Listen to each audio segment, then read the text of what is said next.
Saddle up, it's time for Discord Drama, where the threads are messy and the tea is hot. Get ready for the gossip, the chaos, and all the juicy details.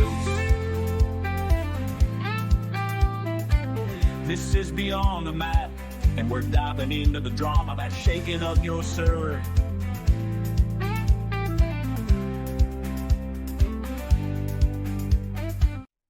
Okay, wild thought.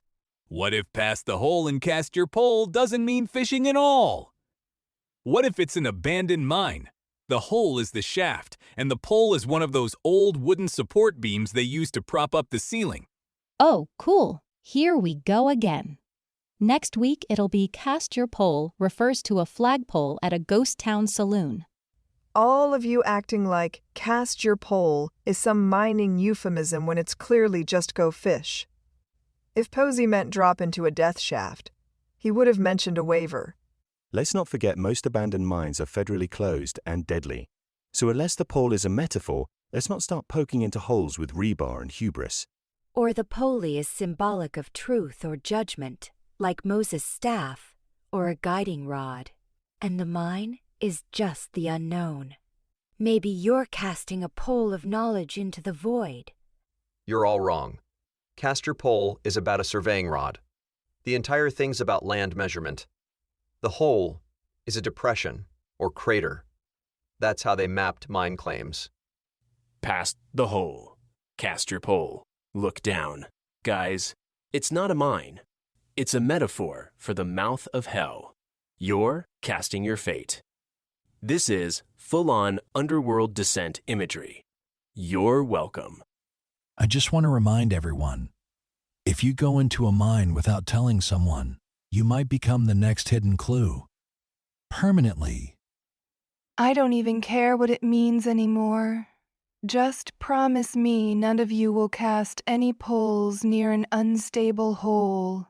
Please. Cast your pole equals you are the pole. Set your position, face north, then rotate 20 degrees like a human compass.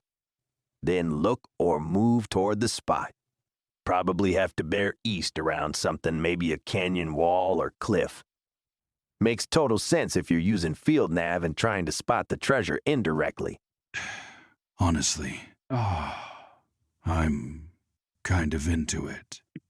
If you're standing on a marked spot, then treat yourself as the access point. Casting a bearing from that position is actual orienteering logic. Especially if 20 degrees matches something on the map.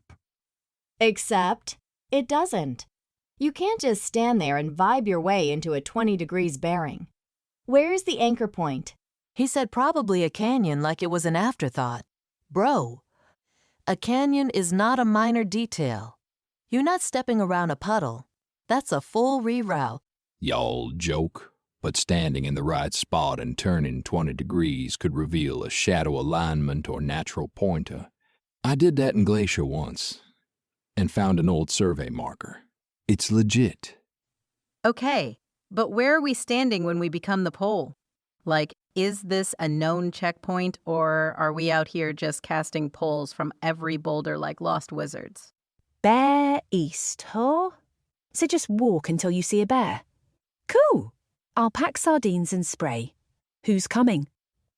Someone casually suggests that cast your pole might mean throwing the whole fishing pole in, because his brother and wife both did it, and maybe the water itself is narrating the poem. Oh, and each stanza could be a person speaking from a compass point. Agreed. No self-respecting fisherman casts the entire pole. That's not fishing.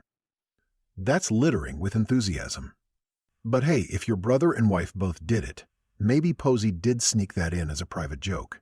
It's not a metaphor. It's a setup for a bad joke. Cast your pole is either Posey being poetic or Posey watching his family yate rods into lakes and laughing about it for the next decade. Back to the direction thing, if each stanza equals a compass clue, you could end up with a directional trail.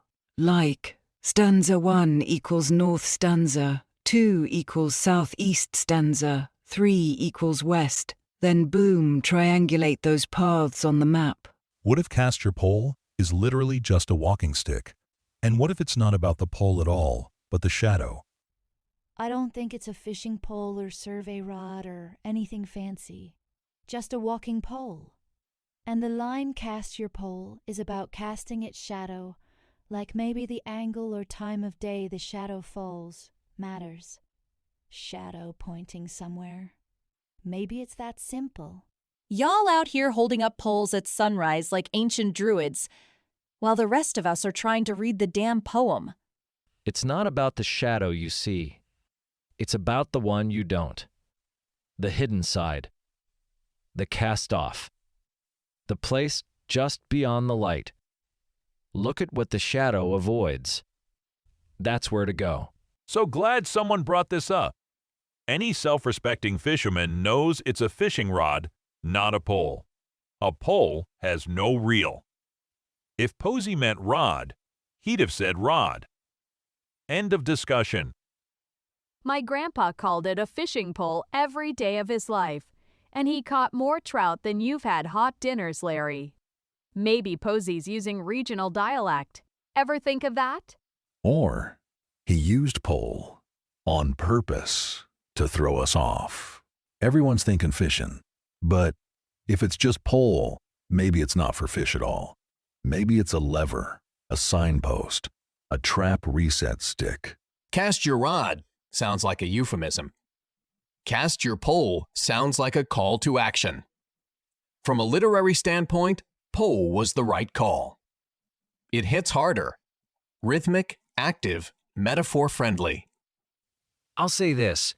I fish every weekend, and I say rod when I'm buying one and pole when I'm telling stories. So maybe he's just talking casual. Like how your uncle tells it after 2 beers. Also worth noting, in poetry, pole evokes more than just fishing.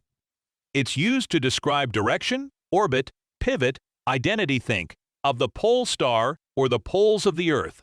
Posey may have meant the symbol, not the tool. Yep.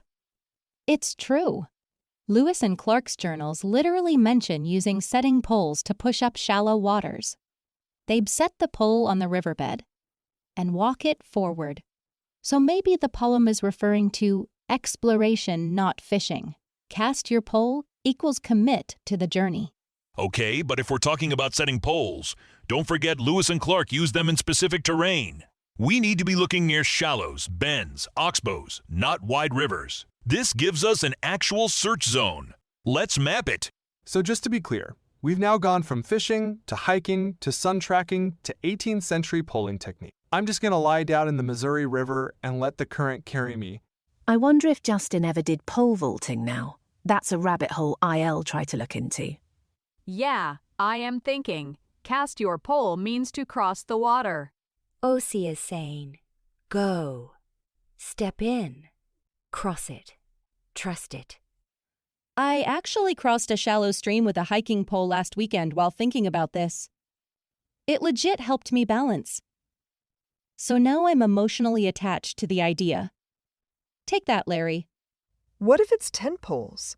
Like maybe cast your pole means set up camp, plant yourself somewhere, or prepare for shelter. A pole as a foundation, not a tool. I take it as just an eye who is waiting for us to cast our pole. I wait for you to cast your pole, I think, is I wait for you to create stories of your adventures. He says each cast was a story waiting to be told. I can still feel the chill of the mountain air on my skin, the tug of a trout line as I cast into the big hole's crystal waters. Finally, context. The book literally talks about casting into the Big Hole River. Hope equals catching a fish clear and bright equals crystal water walking near a calming flow equals big hole. Why are we still debating shadows when Posey basically put a trout in our hands? I agree this is a poetic echo. The poem mirrors the book, which mirrors the journey. This isn't just a fishing scene, it's an emotional anchor. Cast your pole is cast your hope into a specific place. But why would Posey reference that line so early if the answer was that easy? The big hole line might be setting the tone, not the location. All I'm saying is this. If we ignore a book quote that directly echoes the poem, we deserve to get outsmarted by a guy who fished better than us and wrote a better metaphor. If the hole is a fishing hole, then going past it upstream to cast your pole makes sense. Meanwhile, water's silent flight is downstream, possibly at a confluence. Honestly, this tracks. Any experienced fisherman knows the real gems are past the popular hole. You go upstream, more secluded, more untouched. Posey might be telling us to keep going. Don't stop at the obvious spot. So let me get this straight. We've got the whole popular spot go past it upstream, but the clue is downstream at the silent flight spot? This isn't a poem. It's a treasure hunt based on passive-aggressive hiking directions. No, I love this. It's metaphor meets mechanics. The act of moving upstream reflects determination, the hero going against the current. But the quiet truth, the silent flight, is happening downstream, unseen. You miss it if you only go where others stop. Posey being a fisherman does mean he'd think like this. Most newbies stop at the first hole. Real ones go past it. Cast your pole after the hole? Classic fly fisher strategy. Cast your pole might not be fishing after all. Maybe it's about casting a shadow like Masquerade did. Yes. Finally, someone gets it. Masquerade was solved using a shadow cast at precise times. If Posey is riffing off that, cast your pole could mean use a real stick or object to create a shadow pointer. Classic move. Respect. Shadows are truth made visible. The light reveals what the eye overlooks. To cast a pole is to participate in celestial alignment. Masquerade, Posey, Fibonacci, all connected. Let's not forget, Masquerade required the solver to place a stick in the ground at a specific place and time. The shadow would point to the dig spot. If Cast Your Pole is Posey's tribute to that, it might be the most elegant clue. If this is a Masquerade-style solve, I'm out. What do we make of the fact that Heron Lake, NM, Polaris, Man, North Pole, id, and North Pole, AK, all fall along a line or maybe a fishing pole arc? And what about Heron plus 3 poles equals triple axle? Heron is literally a bird that fishes by standing still and striking forward. If Posey is starting the cast from Heron Lake, and the poem is about casting your pole, that might not be metaphor anymore. A triple axle? Seriously? You people are so deep in the poetry sauce that now we're talking competitive cartographic figure skating? Remember, Polaris is the North Star. It's the guide. North Pole times 2 could be emphasizing direction over location. Posey might be showing us 3 poles of orientation, with Heron Lake as the lodge point, like a compass unfolding. The basin between Pole Mountain and their mountain is Hope Mine. If a mine equals hole, pass the hole, cast your pole. Then you have Bear Mountain tying in the Ursa clue, and Haystack Mountain tying in a verbal clue where Justin avoided saying haystack. And outside of this picture is Granite Mountain. I wake for you to cast your pole. I'm thinking it's a rest stop where you go to take a leak. I believe this could be in relation to a sextant instrument that was used for measuring the stars and occasionally mounted on poles for better stability during bygone eras. Especially with the next part of the poem leading into celestial constellations and angles, this seems to make some sense to me. Possibly. I've been stuck on if it refers to an act to be done at the hole, or if it's just the fishing hole. I like this theory. Prior, I was looking into Alaska, also known for Ursa Major, and is called Wonderland. I randomly came across this watch that was made for NASA astronauts going to the moon called Alaska 3. It also made me think about him pointing out the clock. In the series and What Lives in Time, when I looked into the moon, I found out it contains water in crater holes around the moon's permanent shadows near the pole. It made me think of wisdom waits in shadow sight, water silent height, round the bend, and past the hole, I wait for you to cast your pole. Also, he says round and steep. The phrase, cast your pole, is interesting. It doesn't seem to fit with fishing because you don't cast your pole, you cast your line. Literally read, cast your pole would mean throwing your fishing pole into the water. Could it refer to log driving? This practice used the waterway to just float logs downstream. So cast your pole could mean throwing poles logs into the water. I was thinking along to the lines of a hiking pole or walking stick.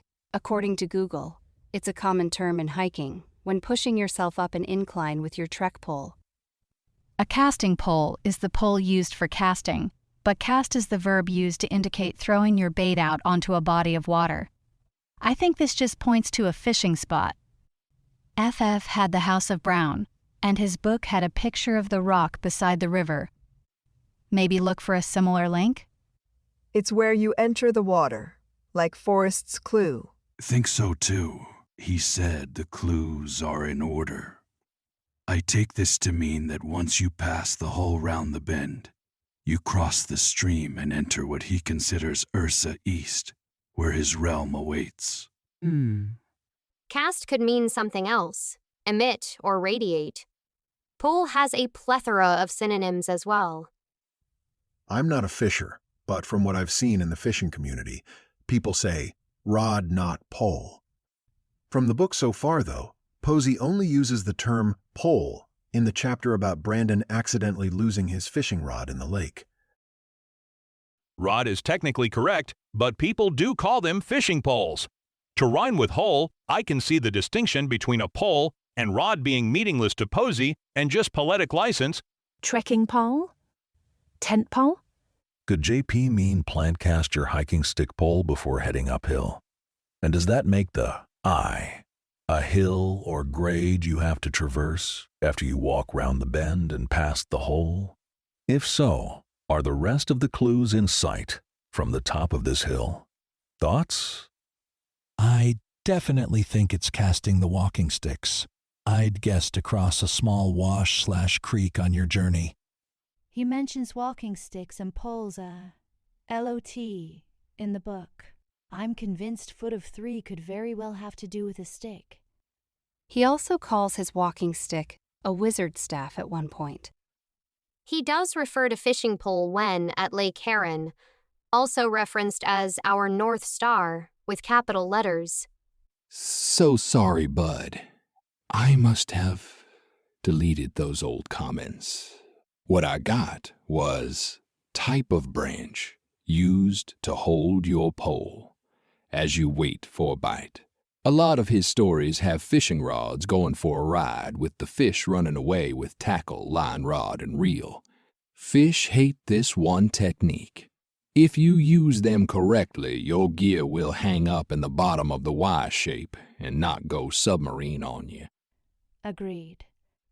I wait for you to cast your pole. Could be a few things. A wordplay meaning Polaris, suggesting us to go to or toward Polaris. Empty stop and wait for your compass to cast its pole. Since a compass points toward the end pole, or maybe he's referencing a story in the book that had something to do with fishing, and from that we obtain directions. But note, none of what I just said has led me to the treasure yet, so your thoughts are as good as mine. There are other ways to interpret cast your pole. The act fundamentally involves a direction if not a specific spot. I think because there are clues following this action, it's a direction only. As someone who spent time fishing in the UK, this just isn't something anyone would say. You don't cast a pole, you cast a rod. Don't know if there's something here or if casting a pole is something you guys would say. No, it's odd phrasing. You cast a line. We usually call it a rod, not a pole. There are some theories that the line actually refers to trekking hiking poles, and cast your pole means using it to help climb. I'm not